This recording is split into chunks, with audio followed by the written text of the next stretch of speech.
In today's video, I'm going to teach you how to create a poll in Slack using the Poly app. So let's get right into it. First, to kick things off, you need to open Slack. Make sure you're logged into the Slack workspace where you want to create your poll. If you need to switch accounts or sign in, go ahead and do that now. Once you're on Slack, navigate to the Google option on the sidebar. This step might sound a bit unusual if you're not combining workspace features, but some integrations, like Poly, use Google services, so don't be confused if that's part of your setup.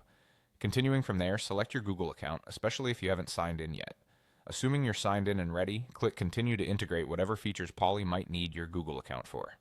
Then you'll want to make sure you click on Use Slack in your browser so that you can have an easily accessible and seamless experience directly in your web tab. Now here's an important reminder before moving forward. Ensure that the Poly app is installed on your Slack. If you haven't done this yet, head over to the More menu and select Apps to find and install Poly. Once Poly is ready to go, click into the specific channel where you'd like your poll to be conducted. It might be your team's main channel or perhaps a temporary one meant for a particular project. It's all up to you and your poll's purpose. At this point, in the message box of your selected Slack channel, type in the command --poll. This triggers Poly's functions, getting ready for you to create something specific. After typing the command, you'll notice an option to select Create a Poly. Go ahead and click on that link or button, and you'll be ushered into the creation suite of the Poly app. Next, you'll find various poll types to choose from.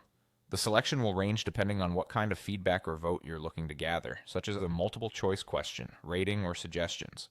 Once you've decided what suits your needs, it's time to formulate your question. Type in the question you want your team or coworkers to answer.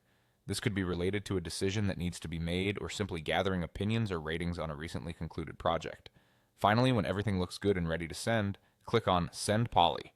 And just like that, your poll will appear in your selected Slack channel, ready for participation.